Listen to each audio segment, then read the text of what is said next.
La medición final del templo del Apocalipsis. Bienvenidos a otro tema importante en nuestro diálogo sobre el templo del Apocalipsis. Quien organiza estos temas y este evento es el Dr. Alberto Treir, mi papá, y el tema de hoy lleva por título La medición final del templo de Dios. Quiero comenzar preguntándole, ¿es este el último tema de la serie? Porque pensé que ibas a terminar la serie con el octavo tema que dimos anteriormente. Indudablemente hay mucho más para decir sobre el Apocalipsis y aún en relación con lo que hemos tocado. En esta serie nos hemos concentrado en todo lo relacionado al templo del Apocalipsis y aunque ganas no me faltarían de añadir un 10º mensaje, este es en principio el último mensaje de la serie. Muy bien. La medición final del templo de Dios. El texto principal en este tema se encuentra en el libro de Apocalipsis, capítulo 11, versículo 1, y dice: «Y me fue dada una caña semejante a una vara, y se me dijo, levántate y mide el templo de Dios, y el altar, y a los que adoran en él». En los temas anteriores confirmamos vez tras vez que hay un templo en el cielo. Vimos también que ese templo no es ni Cristo ni la iglesia, porque tanto Cristo como su iglesia están dentro de él, del templo. Y aquí se vuelve a afirmar ese hecho con la orden dada a Juan de medir a los que adoran en él. ¿Es así? Efectivamente, en la primera visión los candelabros representan a las iglesias que están en la tierra. La referencia es al lugar santo del santuario celestial donde está Cristo, y esa visión nos muestra que la luz o testimonio que la iglesia da acá en la tierra brilla también en el cielo, porque como lo refirieron los evangelios y las epístolas del Nuevo Testamento, los ángeles se alegran en el cielo cuando hay un pecador que se arrepiente y anhelan mirar todo lo que tiene que ver con el plan de salvación.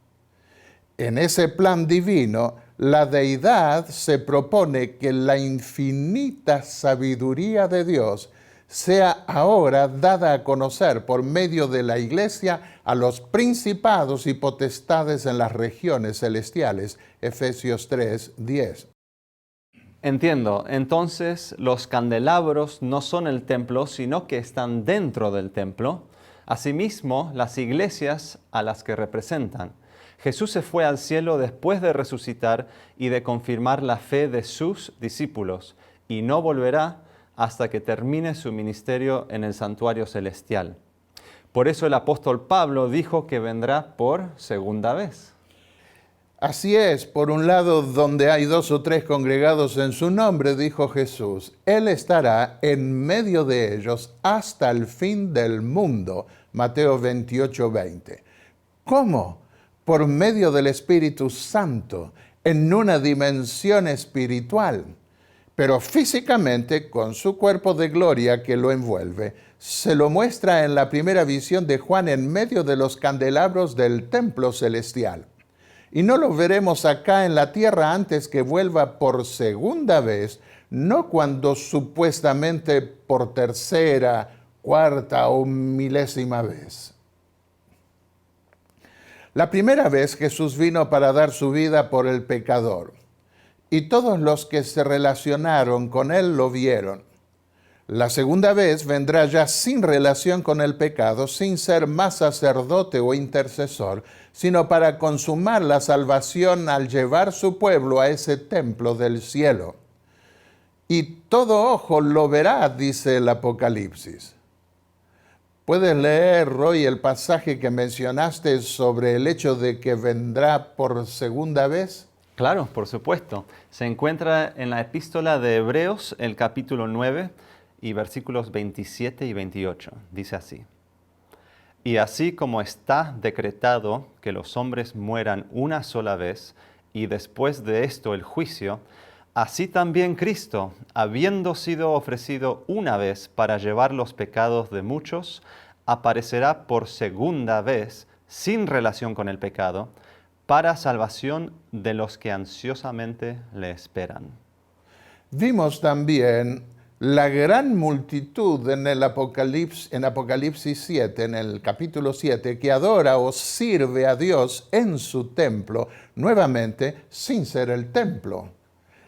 Y ahora en Apocalipsis 11:1 vemos que el altar del templo y los que adoran en ese templo tampoco son el templo, sino que están dentro del templo. En otras palabras, los que dirigen sus plegarias al altar celestial, según el capítulo 8, donde el ángel del Eterno, Cristo mismo, intercede por los que claman a Él, son tenidos en cuenta como adorando allí en el templo del cielo. Y eso mismo lo vimos en el tema anterior cuando consideramos que en el Apocalipsis los moradores del cielo aparecen en contraste con los moradores de la tierra. Aquí somos peregrinos en camino a nuestra morada celestial y se nos cuenta ya como ciudadanos del cielo. Así es, pertenecemos a la misma familia del cielo porque tenemos un mismo Padre, afirmó el apóstol Pablo en Efesios 3:15. Y porque cuando oramos nuestra mirada está puesta en la intercesión celestial. Mientras que los moradores de la tierra adoran al anticristo y confían en una intercesión terrenal. Qué importante esto. Y una pregunta, ¿por qué el siguiente versículo se le dice a Juan que no mida el patio del templo? ¿Qué significa eso? Podemos leer, por ejemplo, Apocalipsis capítulo 11, versículo 2, dice, pero excluye el patio que está fuera del templo, no lo midas, porque ha sido entregado a los gentiles, y estos hollarán la ciudad santa para 42 meses. ¿Cómo podemos entender este versículo?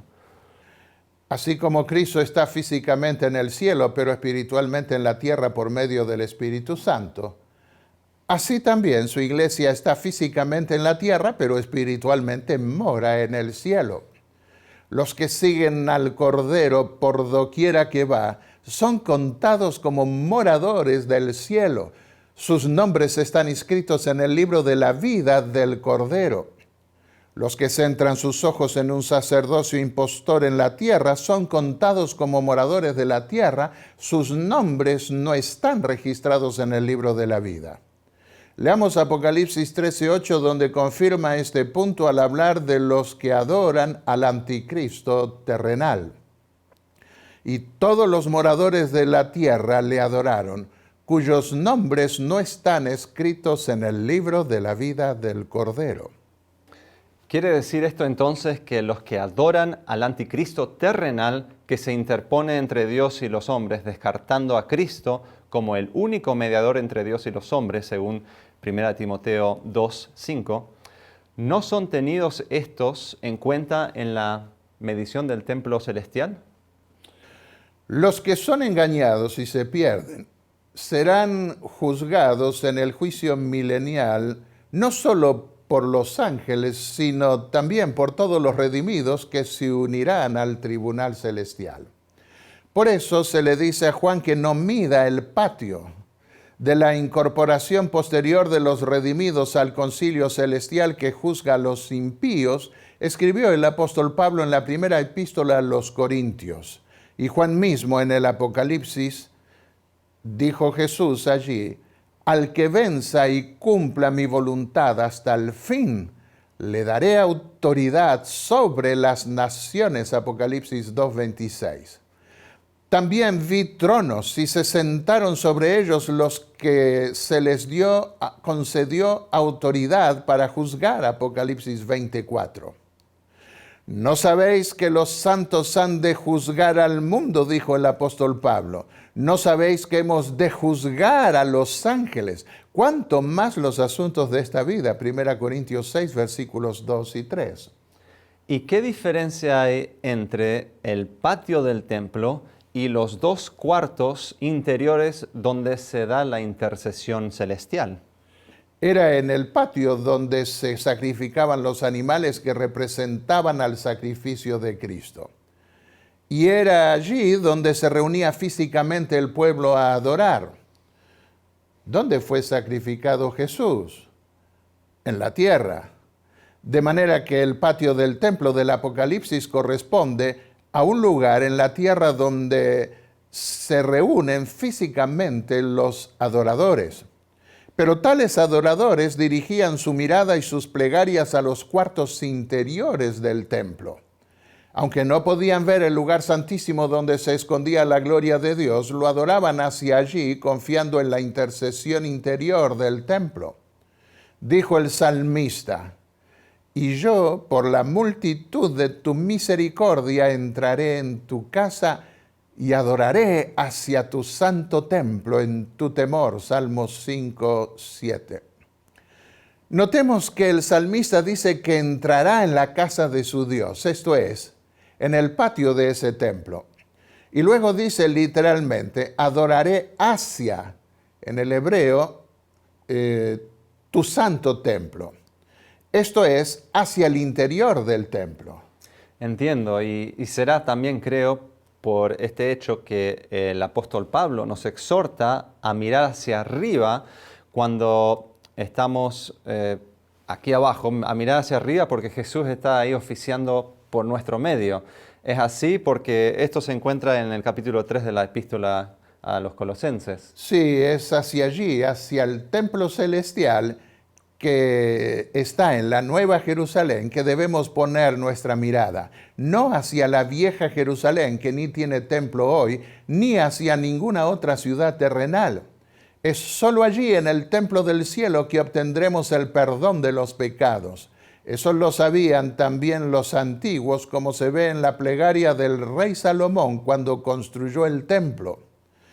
Toda oración o toda súplica que sea hecha por cualquier hombre o por todo tu pueblo Israel, dijo él, conociendo cada cual la aflicción de su corazón y extendiendo sus manos hacia esta casa, escucha tú desde los cielos el lugar de tu morada y perdona, actúa y da a cada uno conforme a todos sus caminos, ya que conoces su corazón, porque solo tú conoces el corazón de todos los hijos del hombre. Está en Primera de Reyes, capítulo 8, versículos 38 y 39. Es decir, en otras palabras, aunque Dios moraba en el templo terrenal simbólico, los que allí adoraban sabían que el verdadero lugar de la morada divina estaba en el cielo. Sí, el templo terrenal era una parábola, símbolo, tipo, figura del templo celestial, usando los términos del apóstol Pablo. Pero una vez que llegó el verdadero y único sacerdote y mediador aceptable, ese templo terrenal caducó. Por eso, cuando murió Jesús, el velo del templo de Jerusalén se rasgó de arriba hacia abajo, mostrando su desacreditación divina. De ahora en adelante, los que quisieran salvarse debían mirar hacia el templo del cielo, donde ese Hijo de Dios iba a oficiar ante Dios en nuestro favor. Muy bien, y según leímos hace unos momentos, Apocalipsis 11:2 dice que los gentiles o moradores engañados e inconversos de la tierra pisotean la ciudad santa donde está el templo del Apocalipsis. ¿Significa eso que esos adoradores del anticristo persiguen a los que desde la tierra adoran en el templo celestial y moran espiritualmente ya como ciudadanos del reino eterno en esa ciudad santa en el cielo? Exactamente. Pero notemos lo siguiente. Los israelitas miraban no solo hacia el interior del templo, sino también hacia el futuro, cuando al llegar el último mes de fiestas en el día de la expiación, el sumo sacerdote salía del templo para dar la bendición final a su pueblo, trayendo algo de la gloria de Dios ante la cual había comparecido en el lugar santísimo. El tema es muy abarcante y lo he considerado en mis libros sobre el santuario. Pero conformémonos acá con dos citas del Espíritu de Profecía. Jesús es nuestro abogado, nuestro sumo sacerdote, nuestro intercesor. Nuestra posición actual es, por consiguiente, semejante a la de los israelitas de pie en el patio exterior de ese templo, esperando y buscando esa esperanza bendita, la aparición gloriosa de nuestro Señor y Salvador Jesucristo. Otra cita. Así como el sumo sacerdote, después de realizar su servicio en el lugar santísimo, salía con sus ropas pontificales ante la congregación que lo esperaba, así también Cristo vendrá la segunda vez revestido con las vestimentas gloriosas del blanco más puro. Vendrá con su propia gloria y la gloria de su Padre como Rey de Reyes y Señor de Señores, y toda la hueste angélica lo escoltará en su trayecto. Durante ese periodo de persecución que dura 42 meses o 1260 días proféticos, equivalentes a años según el cómputo apocalíptico, los dos testigos de Apocalipsis 11 dan su testimonio vestidos de luto. Es el mismo periodo de tiempo que se da el pisoteo de la ciudad santa por parte de los moradores de la tierra. Quiere decir que el testimonio de la palabra de Dios no puede predicárselo en alta voz porque busca ser acallado. La historia confirma que durante toda la Edad Media y por un espacio de 1260 años que van del año 538 al 1798, se levantó un poder religioso político que ocultó la Biblia del pueblo y persiguió a los que intentaban compartirla. Millones murieron por encontrárseles una Biblia traducida al idioma del pueblo y porque procuraban esparcirla durante todos esos siglos. Esos dos testigos son el Antiguo y el Nuevo Testamentos que fueron impugnados en la tierra, pero que van a ser vindicados en forma completa y definitiva cuando el Cordero abra el gran original del cielo que está sellado en la mano del Padre. No podemos detenernos acá para abordar todos estos detalles que consideramos en otros temas sobre ese libro del reino. ¿Y por qué en Apocalipsis 11 se vinculan esos dos testigos con dos candelabros que están en el templo celestial? Porque en su vínculo espiritual con el templo celestial, la mirada de los que asumieron el testimonio de la Biblia y fueron perseguidos por ello durante todos esos 1260 años, estuvo centrada en la intercesión del lugar santo del templo celestial. Recordemos que los candelabros están en el lugar santo, en donde el sumo sacerdote celestial, Cristo Jesús, vela para que la fe de su iglesia peregrina en la tierra no se apague. Y están esos fieles perseguidos también entre los que tienen que ser medidos figurativamente por Juan. Es decir, porque dice el versículo 1 que Juan debía medir el templo, el altar y los que adoran en él. Durante el ministerio de Cristo en el lugar santo, en medio de los candelabros y frente al altar del incienso, los que recibieron el cometido de hacer brillar la luz del Evangelio puro de Jesucristo en la tierra fueron perseguidos. Pero su testimonio no es olvidado en el cielo. Se mide su obra en su verdadera y justa perspectiva en el juicio final, junto con los adoradores de toda la dispensación cristiana, incluyendo la última que se conecta con el lugar santísimo. ¿Y qué se da a entender por la medición? Porque por medir cosas podemos medir la altura, lo ancho del templo, por ejemplo. ¿Hay algo más que podemos entender de esto? ¿Tiene que ver con una obra de juicio, por ejemplo? Más allá de lo físico. Más allá de lo físico. Bueno, hay dos dimensiones básicas que se proyectan con la orden de medir. Una tiene que ver con una escena de juicio y la otra con un llamado a estudiar y comprender todo lo que se hace en el templo celestial. Veamos la primera dimensión de juicio que se proyecta con la orden de medir el templo. La orden sucede a la visión del capítulo 10 del Apocalipsis que anuncia el juicio de la séptima trompeta. La secuencia de la orden sobre lo que Juan debe medir va del lugar santísimo hacia afuera, pasando por el altar del incienso. Esto era lo que sucedía en la purificación del santuario en el día de la expiación. Se purificaba primero el arca del lugar santísimo y luego el altar del lugar santo. La purificación del altar exterior en el patio tenía que ver con la apertura a un nuevo ciclo de servicios para el año entrante, algo que no ocurre en el Apocalipsis porque en la nueva dispensación del templo celestial hay un solo ciclo de servicios. La redención se consuma en el juicio del templo celestial. Y cuando ese juicio termina, se abren las puertas para salir, para ejecutar la sentencia. Veamos el significado de la medición en Mateo 7, versículos 1 y 2. No juzguéis para que no seáis juzgados, porque con el juicio con que juzguéis seréis juzgados, y con la medida con que midáis se os medirá. Entonces, si eso es así, la medida o la medición del apóstol Juan en Apocalipsis 11.1 tiene que ver más con la obra del tribunal celestial que mide al final solo a quienes adoran en el templo celestial, no a los que desprecian la administración sacerdotal que se efectúa en el cielo por los pecadores y que se quedaron física y espiritualmente ligados a una impostura terrenal. Correcto.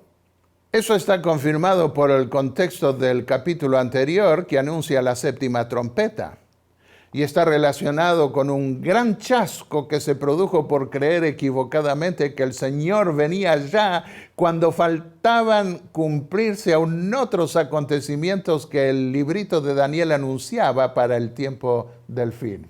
¿Y a eso te refieres a la orden de comer el librito de Daniel que le dio el ángel a Juan y que le produjo al principio bienestar, pero que después volvió amargo en su vientre? Sí, se compara ese chasco al chasco que tuvieron los discípulos de Cristo cuando lo vieron morir en la cruz. En lugar de tomar posesión del reino en Jerusalén como habían esperado, fue crucificado. Y así como la historia de ese chasco de la cruz pasó a constituir el fundamento de la fe cristiana a partir del primer siglo, así también el chasco relacionado con la predicación final del mensaje del juicio al mundo que registra el Apocalipsis iba a pasar a ser el fundamento de la predicación final, como se ve en el mensaje de los 3 ángeles de Apocalipsis 14. Recordemos que el primer mensaje angélico no dice que el juicio está por venir en el futuro, sino que ya ha llegado la hora del juicio. Eso ocurre a partir del momento en que se abre la puerta al lugar santísimo donde está guardada la ley de Dios. Será bueno tener en mente que no fue sino después de ese chasco que tuvo lugar en 1844 que los adventistas entendieron el verdadero significado de la purificación del santuario que había anunciado Daniel. Eso implicaba una intercesión final en el lugar santísimo del templo celestial, tal como se la representó a Juan en el contexto de la séptima trompeta, con la puerta abierta al arca del pacto del lugar santísimo. Al mismo tiempo se refería a un juicio que está ligado a la ley de Dios que está dentro del arca. Y es después del chasco, según Apocalipsis 10, que los que lo experimentaron y entendieron lo que significaba la purificación del santuario celestial, recibieron el cometido de advertir al mundo entero que la hora del juicio había llegado. Dice Apocalipsis 10:11, debes profetizar otra vez a muchos pueblos, naciones, lenguas y reyes. ¿Y cuál fue la primera vez que debieron salir a predicar a todo el mundo el mensaje del Evangelio? ¿Y qué debían predicar la segunda vez? La primera vez debieron predicar el Evangelio de Cristo, cuyo verdadero significado no pudieron entenderlo antes del chasco de la cruz, cuando esperaban que asumiera el reino de David. La segunda vez ahora, al llegar el tiempo del fin anunciado por Daniel, debían proclamar la llegada del juicio celestial que debía preceder a su segunda venida. Y debieron de la misma manera pasar por un chasco para entender su verdadero significado que Juan profetizó en Apocalipsis 10. Prestemos atención al contenido del mensaje del primer ángel de Apocalipsis 14, que debía darse en la época en que en el cielo se abriese la puerta al lugar santísimo para una intercesión final frente al trono de Dios.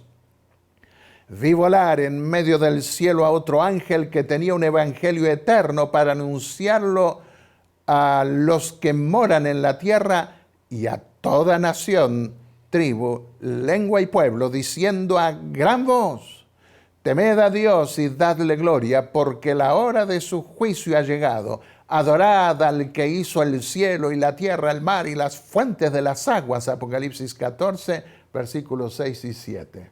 Qué impresionante. Y cómo se encadenan los eslabones proféticos en un todo armonioso, de tal manera que el libro del Apocalipsis pueda abrirse al entendimiento, así como también el librito desellado de las profecías de Daniel para el tiempo del fin. Y todo eso en una conexión histórica que hoy, en las postrimerías del mundo, podemos ver ya cumplido en su mayor parte. ¿Hay alguna confirmación del espíritu de profecía sobre la medición del templo en referencia al juicio del tribunal celestial? Sí, leamos una de ellas. La obra se está llevando a cabo en la corte celestial. En visión en la isla de Patmos, Juan dijo: me fue dada una caña semejante a una vara de medir, y se me dijo: levántate, mide el templo de Dios, el altar y a los que adoran en él. Debe llevarse a cabo esta obra solemne en la tierra. Miren y vean cómo está la medida del carácter de ustedes comparada con la norma de justicia divina, su santa ley. Los adoradores deben pasar bajo la línea medidora de Dios. ¿Quién soportará la prueba?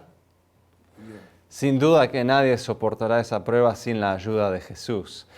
Además de proyectar la obra de juicio que se efectúa en el templo celestial, ¿cuál es la segunda dimensión de la que habías hablado acerca de la medición del templo celestial y de los que moran allí?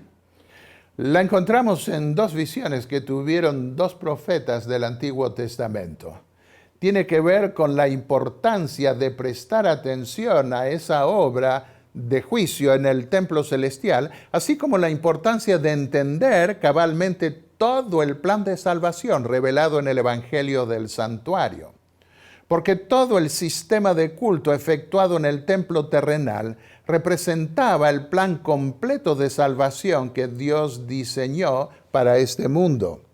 ¿Y cuáles son esas dos visiones? Veamos primeramente la visión del nuevo templo que Dios le reveló al profeta Ezequiel. El profeta se encontraba en una de las ciudades del Imperio Babilónico, lamentando con muchos de sus compatriotas cautivos la destrucción del templo de Jerusalén. Pero entonces Dios le da una visión del Evangelio y se lo revela con una visión figurativa del nuevo templo. En esa visión le promete volver a morar con su pueblo para siempre. Ve a un varón o ángel con una caña de medir y le dice algo muy significativo en el capítulo 43 y los versículos 7, 10 y 11. Hijo de hombre, este es el lugar de mi trono, el lugar de las plantas de mis pies, donde habitaré entre los hijos de Israel para siempre. Y tú, hijo de hombre, describe el templo a la casa de Israel para que se avergüencen de sus iniquidades y tomen las medidas de su plano. Y si se avergüenzan de todo lo que han hecho, enséñales el diseño del templo, su estructura, sus salidas, sus entradas, todos sus diseños, todos sus estatutos y todas sus leyes, y escribe esto ante sus ojos para que guarden todas sus leyes y todos sus estatutos y los cumplan. Por lo que vemos, la medición del templo va mucho más allá de medir simplemente paredes y puertas, es decir, va más allá de lo físico, sino que también incluye también su funcionamiento, es decir, tiene un propósito. ¿Es en esto que consiste el Evangelio del Santuario? Las paredes y las puertas forman parte de un todo, porque el funcionamiento de ese templo nuevo y de cualquier templo se da dentro de un edificio. En lugar de perder el aliento por su cautiverio en Babilonia, los judíos debían soñar con un nuevo templo y saber que Dios no los había abandonado. Su decisión de morar en medio de su pueblo se mantenía firme. Y para entender el evangelio de salvación allí contenido, el pueblo de Dios debía prestar atención a las leyes que regían el templo y esforzarse por comprenderlas bien. Y podemos decir con seguridad que hoy estamos también en Babilonia, la Babilonia del Apocalipsis.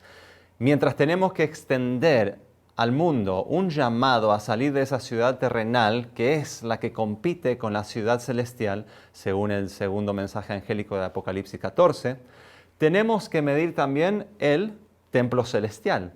Y esto es posible hacer a la luz del antiguo templo simbólico que Dios le reveló a Moisés. Eso nos trae aliento porque, aunque hay muchas cosas bien que podemos ver en este mundo, todo se corrompe hoy y anhelamos el día en que podamos ir a adorar directamente en el templo celestial. No solo por la fe como lo hacemos hoy, sino con el nuevo cuerpo eterno que Dios nos dará. La orden dada a Juan de medir el templo, el altar y los que adoran en él no tiene únicamente que ver con cuartos y muebles, sino también con su funcionamiento que repercute en los adoradores.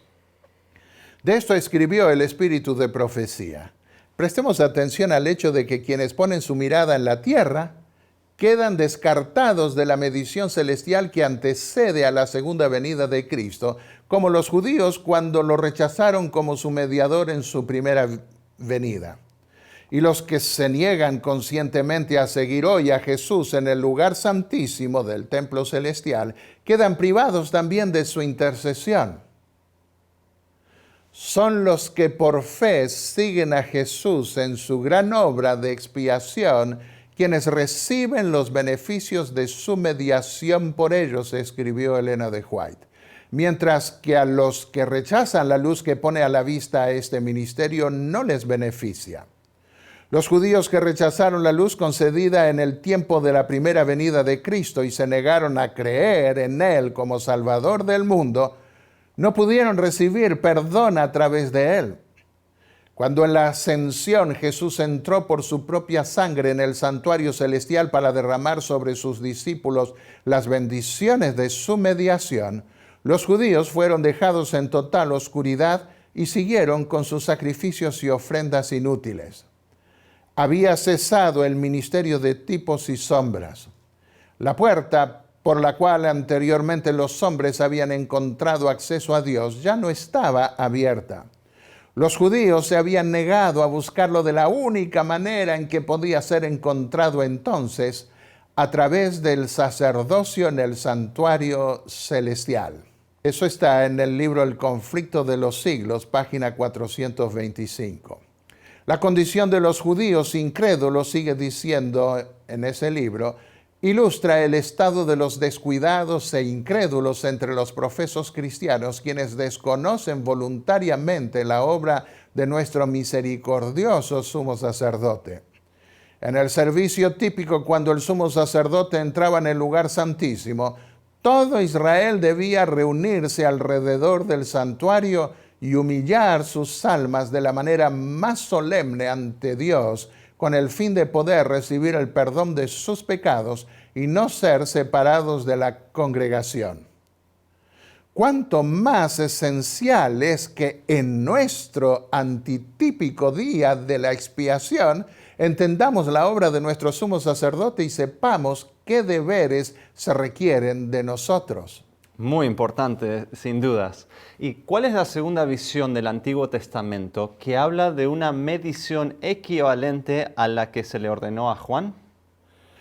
Está registrada en el libro de Zacarías, el capítulo 2, los versículos 1 y 2. Hablan más que nada de la ciudad en este caso. Entonces alcé los ojos y miré.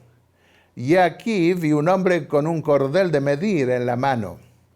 Y le dije, ¿a dónde vas? Y me respondió, a medir a Jerusalén para ver cuánta es su anchura y cuánta su longitud. Y luego ese personaje le dice a Zacarías que habrá una gran multitud que podrá habitar en esa ciudad en la cual Dios volverá a morar, esta vez para siempre en medio de su pueblo.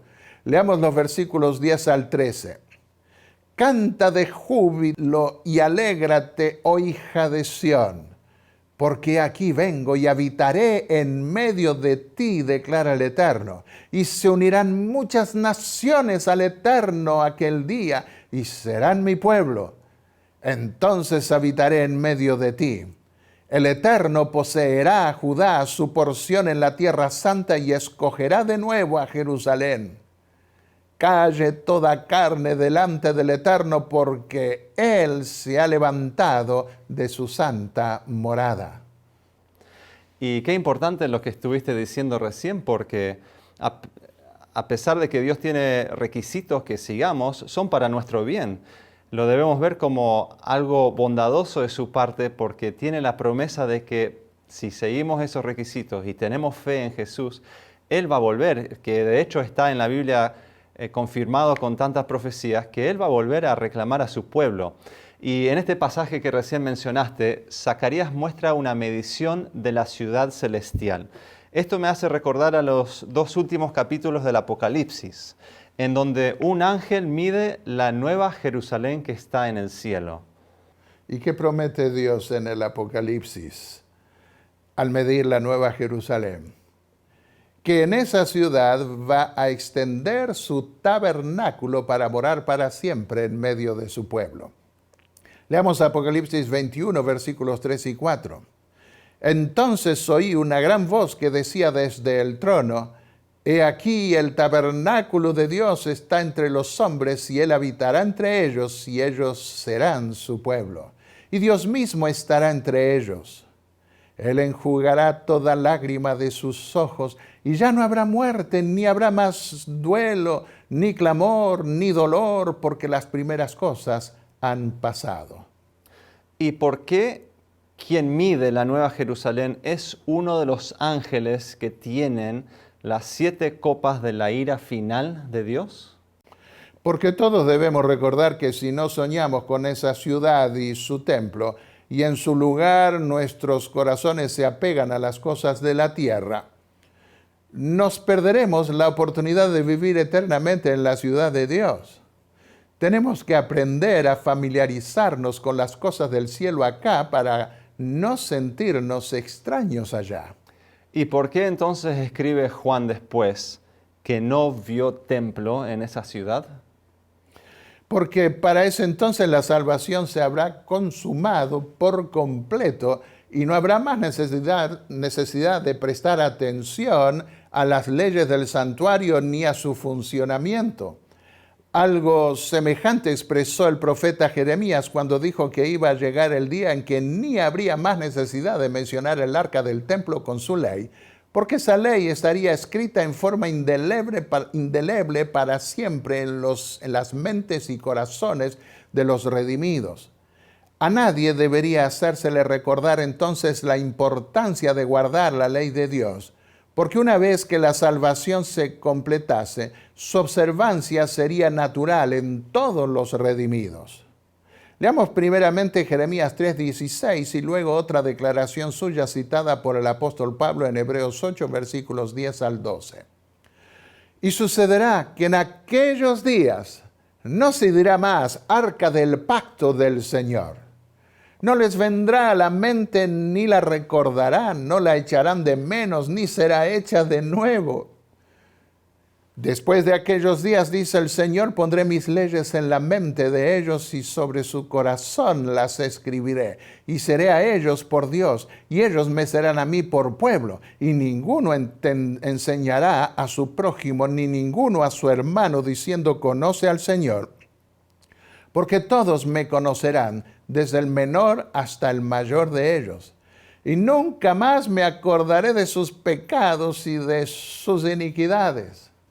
Entonces, podemos deducir que cuando Juan dice que vio después del milenio la santa ciudad del cielo, la nueva Jerusalén, y no vio templo en ella, es porque Dios habrá arreglado su templo de otra manera, no ya para salvación, sino justamente para adoración y glorificación? Eso puede verse claramente cuando leemos la epístola a los Hebreos, los capítulos 8 y 9. El templo de Dios no es eterno, sino que fue levantado por el Señor para resolver el problema del pecado. Una vez resuelto para siempre el trauma del pecado que introdujo Lucifer en el universo, Dios y su Hijo serán siempre el templo de esa ciudad. Leamos: y no vi en ella templo, porque el Señor Dios Todopoderoso es el templo de ella y el Cordero. Apocalipsis 21, 21. Y esto es muy interesante porque hay algunos que han sugerido que Juan no vio un templo en la Nueva Jerusalén, pero ellos dicen que esto sucedió así porque para entonces toda la ciudad será el templo de Dios. Eso no lo dice el Apocalipsis. Lo que escribió Juan es que Dios y su Hijo serán el templo de la ciudad, pero no la ciudad en sí. Dios y su Hijo estarán en la ciudad, pero no serán la ciudad. Probablemente el templo de Dios se arreglará de otra manera, ya que la gloria de Dios se extenderá a toda la ciudad, mostrando a Dios y al Cordero como siendo el templo mismo que está en la ciudad. Aparentemente ya no habrá necesidad de velos o puertas o cortinas que oculten su rostro de en medio de su pueblo, porque no habrá más maldición, y el trono de Dios y del Cordero estará en ella, y sus siervos le servirán, y verán su rostro, y su nombre estará en sus frentes. Apocalipsis 22, 5. Amén. Y será maravilloso sin duda poder vivir eternamente al amparo e iluminación del mismo trono de Dios en su santa ciudad. En toda esta serie sobre el templo del Apocalipsis, vimos que el trono de Dios ocupa un lugar preponderante en el templo del Apocalipsis. Es evidente que el trono donde se sienta la deidad tampoco es la ciudad, sino que está en la ciudad de Dios. Vimos que dentro del templo del Apocalipsis, el del cielo, hay un trono, el mismo trono de Dios. Y también concluimos que ese trono está en el lugar santísimo. ¿Y por qué algunos entonces quieren negar que el trono está siempre en el Apocalipsis, en el lugar santísimo? Y citan algunos pasajes del Antiguo Testamento que muestran que el trono de Dios en ciertas ocasiones especiales se desplaza. ¿Y cómo es el trono de Dios en el Apocalipsis? ¿Es un trono que cambia de lugar o está siempre en el mismo sitio, en el lugar santísimo, como se ha confirmado y afirmado en los temas anteriores? Bien dices, Roy, que en ocasiones especiales los profetas vieron en el pasado moverse al trono de Dios. Pero en el Apocalipsis el trono de Dios no se mueve, no sale del templo ni se desplaza dentro de él.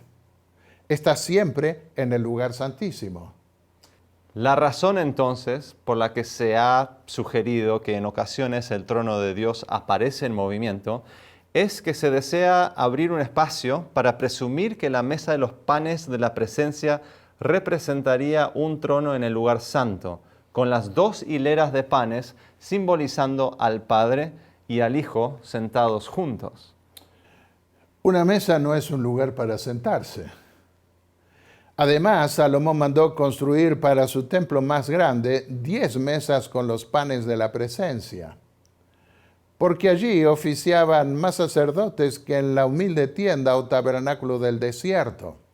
Eso está en el segundo libro de las Crónicas de los Reyes de Israel, capítulo 4 y el versículo 8. Hizo además 10 mesas y las colocó en el templo, 5 a la derecha y 5 a la izquierda. Es obvio entonces que no hay 20 personas sentadas sobre 10 mesas en el templo, ¿verdad? Además, toda la orientación de los servicios del año apuntaba hacia el lugar santísimo donde estaba el arca, más allá del altar y más allá de la cortina que separaba el lugar santo del lugar santísimo. ¿Qué hacemos con un supuesto trono a la derecha del que oficiaba ante el altar, rociando la sangre del sacrificio hacia el velo del lugar santísimo? No, ya vimos que Dios profetizó algunos cambios en el templo celestial, como por ejemplo que el Hijo oficiaría sentado a la diestra de Dios en el lugar santo por el hecho de que sería no solo sacerdote, sino también rey según el orden de Melquisedec. Tratamos eso en los primeros mensajes de esta serie. ¿Y en qué momentos aparece entonces el trono de Dios desplazándose en el Antiguo Testamento? No vamos a mencionar acá algunos pasajes que muestran que Dios se desplaza con su tienda por distintos lugares, acompañando a su pueblo en su peregrinación hacia la tierra prometida, hasta que se le construiría un templo estable en Jerusalén. El templo del Apocalipsis, como pudimos ver, no muestra un trono en movimiento. Mencionemos primeramente la primera visión de Ezequiel. Según esa visión, el Eterno viene del norte, del lugar de la morada divina en el cielo, según algunos pasajes de la Biblia, como Salmos 48:2 e Isaías 14:13. Viene del lugar santísimo del santuario celestial al lugar santísimo del santuario terrenal, como se ve por la figura de los querubines que lo acompañan. Y su juicio de Israel, que concluye con su alejamiento de ese templo, según se ve en Ezequiel 9 y 10. La otra visión se da también en un contexto de juicio. Es la visión de Daniel 7, los versículos 9 al 14. En el contexto del Nuevo Testamento, pudo ver Elena de White que Jesús se sentó a la diestra de Dios en el lugar santo, algo que no estaba representado en la tipología o figura del santuario terrenal, a no ser por el lugar en el que debía ejercerse el servicio diario. La profecía del Salmo 110:1 y 4 muestra que habría una diferencia en el templo del cielo en ese aspecto, ya que el sumo sacerdote celestial se sentaría a la diestra de Dios en una doble función de sacerdote y rey, y por el contexto, en el lugar santo. Entonces, a ver, ¿será que el trono que lleva el Padre primeramente al lugar santísimo para sentarse en ese lugar del templo es el mismo trono o estamos hablando de dos tronos diferentes? Tanto el Padre como el Hijo, según la visión de Daniel 7, son conducidos sucesivamente al lugar santísimo, donde se establecen los tronos del juicio y la corte se sienta. El trono móvil que conduce al Padre al lugar santísimo, según la visión de Daniel y también que se ve en los escritos de Elena de White, no es el mismo que el trono que está fijo en el lugar santísimo. Ese trono móvil es un carruaje celestial típico de las visiones que vieron varios profetas en el Antiguo Testamento, entre ellos Ezequiel en su primera visión que ya mencionamos. Pero en el Apocalipsis vemos un templo estable, no en peregrinación como ocurrió con la tienda de Moisés en el desierto. Ni tampoco se desplaza Dios con su trono dentro de su templo. Juan ve la corte del cielo ya establecida, no sentándose en el lugar santísimo, no por establecerse para esa obra de juicio. Entonces, en otras palabras, lo que vemos en el templo del cielo es un templo en funcionamiento, no necesariamente un trono en movimiento. Es cierto, el trono no se mueve. Los que se mueven son los ángeles, el Cordero que viene ante el trono para tomar el libro del reino y abrirlo, el ángel del Eterno que oficia sobre el altar y arroja los carbones encendidos sobre la tierra cuando termina la intercesión celestial, los 7 ángeles que tocan las trompetas con los juicios divinos, y al final vemos también a uno de los seres vivientes darles las copas con las plagas de Dios a los 7 ángeles que salen del templo. También vemos la gran multitud sirviendo a Dios en su templo del cielo, frente al trono una vez que la salvación se consuma. Muy bien, una o dos preguntas más. En el segundo mensaje de esta serie, que lleva por título El Templo del Apocalipsis, vimos que al final del juicio, la puerta que se había cerrado del lugar santo, cuando se abrió la del lugar santísimo, se abre para salir. El templo del cielo se llena de humo o de la nube que cubre la gloria de Dios. ¿Qué significa eso? Vamos a leer ahora, antes de que contestes, el libro de Apocalipsis, capítulo 15, versículos 5 y 8. Después de estas cosas miré, y se abrió el templo del tabernáculo del testimonio en el cielo, y el templo se llenó con el humo de la gloria de Dios y de su poder. Y nadie podía entrar al templo hasta que se terminaran las 7 plagas de los 7 ángeles. En las historias del tabernáculo del desierto, cuando la nube cubría todo el templo y aparecía luego la gloria de Dios, se apoderaba de los rebeldes el terror porque entendían que Dios iba a ejecutar sus juicios. Hay varias historias que cuenta el Pentateuco en ese sentido y que no tenemos tiempo de considerar aquí. Pero veamos lo que ocurrió también cuando concluyó el juicio en el templo de Jerusalén, según la visión de Ezequiel. El carruaje celestial o trono móvil de Dios se retira del templo mientras los rebeldes son castigados y se pone una señal en la frente de los que van a ser protegidos. Leamos Ezequiel 10:4. Entonces la gloria del Eterno subió del querubín hacia el umbral del templo, y el templo se llenó de la nube y el atrio se llenó del resplandor de la gloria del Eterno. Amén. El tiempo se nos está acabando, así que vamos con la última pregunta.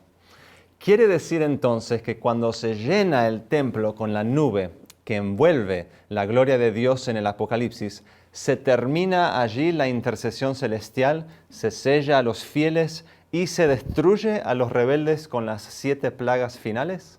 Así es, ya lo vimos. Hay una secuencia en Apocalipsis 11:1 que sigue la trayectoria del santuario terrenal cuando se lo purificaba en el día final de la expiación y se vindicaba el nombre de Dios y su ley.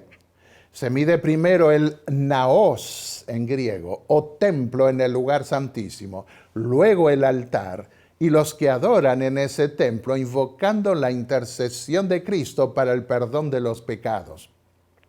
El movimiento va de adentro hacia afuera. Querido amigo y amiga que me escuchas, ha llegado el momento de concluir no solo este tema, sino también la serie de 9 diálogos sobre el templo del Apocalipsis. Aquí en la tierra olvidaremos a otros y se olvidarán de nosotros. Pero Dios no se olvida, ni la corte celestial tampoco. Nuestros nombres están inscritos en un libro, el libro de la vida del Cordero. De manera que nuestra esperanza de vida eterna se centra en el cielo, en donde gente que vive eternamente jamás se olvidará de nosotros. Pero no te preocupes, todavía el templo del cielo está abierto y todo el cielo mira con ansias el desenlace final de este mundo, porque anhela nuestra salvación. Por lo cual, antes de orar, quisiera extenderte un llamado que proviene de ese templo del cielo y de su ciudad capital. Está en Apocalipsis 22:18. Y el Espíritu y la esposa dicen, ven. Y el que oye diga, ven.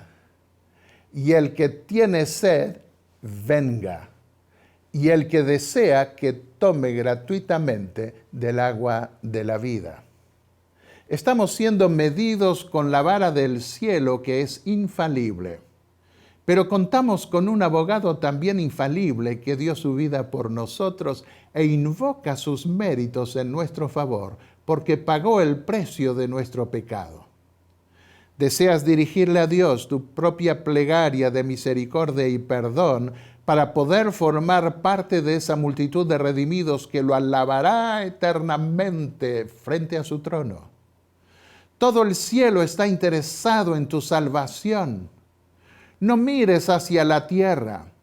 Hay un templo en el cielo y está abierto para todos los que quieran dirigir su mirada hacia allí. Ven, ven, nos dicen desde el templo del Apocalipsis. La salvación es gratuita para nosotros porque ya se pagó el precio de nuestra redención. Allí donde estás, inclina tu rostro y oremos. Padre y Dios Santo que estás en los cielos, gracias por los maravillosos mensajes que nos dejaste en el libro del Apocalipsis, de ese templo grandioso y glorioso, en donde Jesús ministra por nosotros ante la corte del cielo, compuesta también por millones y millones de ángeles, y en donde a Él se lo investirá para ser nuestro Rey, el Rey eterno y Señor de señores, tal como lo expresa el libro del Apocalipsis. Señor, en esta medición, en esta época de medición en la que nos encontramos, queremos aprender más acerca del Evangelio que ilustraste con los rituales de aquel antiguo templo, pero que ahora se cumplen en una dimensión mucho mayor en el templo del cielo. Y queremos, Señor, también, al ser juzgados por esa corte infalible, también recibir la vindicación final gracias a la intercesión infalible de nuestro supremo y gran sumo sacerdote, Cristo Jesús.